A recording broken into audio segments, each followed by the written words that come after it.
এত রাতে আবার কে যেন হেঁটে যাচ্ছে, কিন্তু না, ওটা মানুষের পায়ের শব্দ নয়। মনে হচ্ছে একটা ছায়া, কালো, অদ্ভুত, ভয়ঙ্কর এক ছায়া। আর ঠিক সেই মুহূর্তে ঘরের চালের ছোট্ট একটা ফাঁক দিয়ে ওই কালো ছায়াটা অর্ধেকটা ঘরের ভেতরে ঢুকে পড়ল। মানিকগড়, একটা প্রত্যন্ত শান্ত গ্রাম। দিনের বেলা এই গ্রাম একেবারে সাধারণ। মানুষ মাঠে কাজ করে, বাচ্চারা খেলাধুলা করে, বাজারে আড্ডা বসে। কিন্তু রাত ৮টার পর এই গ্রামের চেহারা পুরো বদলে যায়।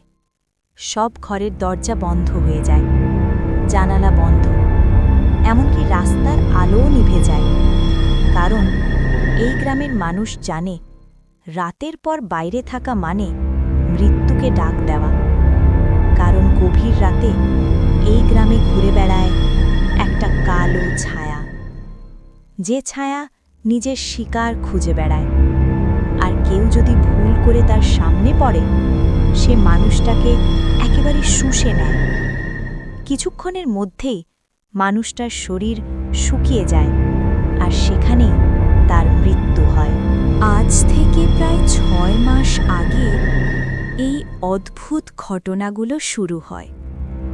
সেদিন রাতের শেষ ভাগে ভোলা নামে গ্রামের এক জেলে জাল নিয়ে মাছ ধরতে বেরোয়েছিল।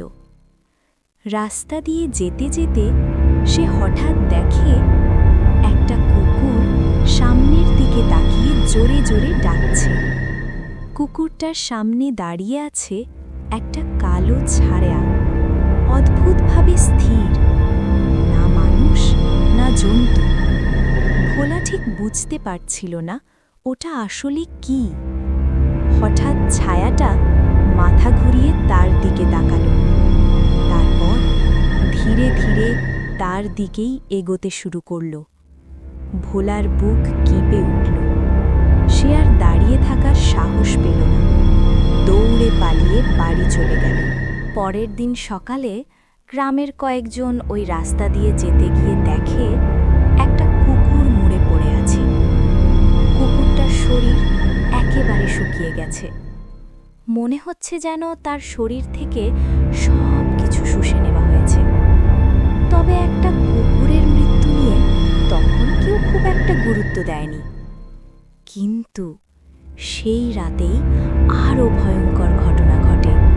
গ্রামের দক্ষিণ দিকে হরেন গোয়ালার বাড়ি। গভীর রাতে হঠাৎ তার গোয়ালঘরের গরুগুলো চিৎকার করতে শুরু করে। হরেন ঘুম থেকে উঠে জানালা খুলে বাইরে তাকায়, আর যা দেখে তা তার জীবনে প্রথম। একটা গরু মাটিতে পড়ে আছে, আরেকটা গরুর গায়ে একটা কালো ছায়া ঝুঁকে আছে। ছায়াটা যেন গরুটার শরীরের ভেতর থেকে কিছু শুষে নিচ্ছে। গরুটা দুবার জোরে ডাকল, তারপর ধপ করে মাটিতে পড়ে গেল। হরেনের শরীর ঠান্ডা হয়ে গেল। হঠাৎ ছায়াটা মাথা তুলে তার দিকে তাকালো, তারপর ধীরে ধীরে তার জানালার দিকে এগোতে লাগল। হরেন ভয় পেয়ে তাড়াতাড়ি জানালা বন্ধ করে দিল। ঘরের ভেতর দেয়ালের সাথে পিঠ ঠেকিয়ে সে দাঁড়িয়ে রইল। হঠাৎ দরজায় ধাক্কা, একবার, দুইবার, তারপর সব নিস্তব্ধ। পরের দিন সকালে গ্রামের মানুষ জড়ো হলো। হরেনের গরুগুলোর শরীর একেবারে শুকিয়ে গেছে, ঠিক একই রকম যেমনটা আগের দিনের মরা কুকুরের হয়েছিল। ভোলা তখন সামনে এসে বলল, আমি আগের রাতেই একটা কালো ছায়া দেখেছিলাম। হরেন সঙ্গে সঙ্গে বলল, হ্যাঁ, সেই কালো ছায়াই আমার গরুগুলো মেরেছে। গ্রামের প্রধান বললেন, হয়তো কোনো জন্তু, কিন্তু তার নিজের মুখেই ভয় স্পষ্ট ছিল। কয়েকদিন পর রাতুলবাবু আর তার ভাই দিলীপ শহর থেকে ফিরছিলেন। রাস্তার পাশে শ্যামল খুড়োর বাড়ির কাছে তারা একটা কালো ছায়া দেখতে পেল। তারা ভাবল চোর, চুপচাপ কাছে এগিয়ে গেল। কিন্তু হঠাৎ ছায়াটা তাদের দিকে ঘুরে তাকালো। তার চোখ দুটো জ্বলজ্বল করছে, তার হাত অস্বাভাবিক লম্বা। এক মুহূর্তের মধ্যে সে রাতুল বাবুর মাথা ধরে ফেলল। তার মুখ অস্বাভাবিকভাবে বড় হয়ে গেল, আর সে রাতুল বাবুকে শুষে নিতে শুরু করল। দিলীপ ভয়ে পালিয়ে গেল। পরের দিন সকালে রাতুল বাবুর শুকনো দেহ পাওয়া গেল। তারপর থেকে মানিকগড় গ্রামে নতুন নিয়ম তৈরি হলো। রাত ৮টার পর কেউ বাইরে বেরোবে না। জানালা বন্ধ, আলো বন্ধ, সবাই ঘরের ভেতর বন্দি। তবুও মাঝে মাঝে রাতে শোনা যেত ওই কালো ছায়ার হেঁটে যাওয়ার শব্দ। ৬ মাস পরে প্রভাবতী দেবী তার নাতি নকুলকে এই গল্প বলছিলেন। নকুলের বয়স মাত্র ১২। কিছুদিন আগে তার বাবা মা মারা গেছে। এখন সে দিদার সাথেই থাকে। গভীর রাতে হঠাৎ নকুল জানালার ছোট ফাঁক দিয়ে দেখে কালো ছায়াটা তার বন্ধু সুদীপের বাড়ির দিকে যাচ্ছে।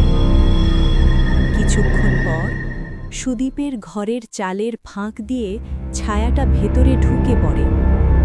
তার লম্বা হাত দিয়ে সুদীপকে তুলে নেয়। সুদীপ চিৎকার করছিল, কিন্তু কেউ তাকে বাঁচাতে পারেনি। সেদিন রাতে নকুল সিদ্ধান্ত নেয় সে এই ছায়ার শেষ করবে। সে হাতে হ্যারিকেন নিয়ে বাড়ি থেকে বের হয়। কিছু দূর এগোতেই ছায়াটা তার সামনে এসে দাঁড়ায়। ছায়া তার মুখ বড় করে খুলল, কিন্তু নকুলের কিছুই হলো না, কারণ সে ছিল সম্পূর্ণ নির্দোষ। ছায়াটা পিছিয়ে যেতে চাইল। ঠিক তখনই নকুল হ্যারিকেনটা মাটিতে ছুঁড়ে মারল। আগুন ছড়িয়ে গেল। আগুন ছায়ার শরীরেও ধরে গেল। ছায়াটা ছটফট করতে লাগল। ঝড়ের মতো বাতাস বইতে লাগল। তারপর ধীরে ধীরে কালো ছায়াটা আগুনে পুড়ে চিরতরে শেষ হয়ে গেল। তারপর থেকে মানিকগড় গ্রাম আবার আগের মতো শান্ত হয়ে গেল। মানুষের জীবন থেকে সব ভয়, সব আতঙ্ক চিরতরে চলে গেল। কিন্তু আজও নাকি কিছু কিছু রাতে মানিকগড়ের জঙ্গলে কেউ কেউ দেখে একটা কালো ছায়া দূরে দাঁড়িয়ে আছে।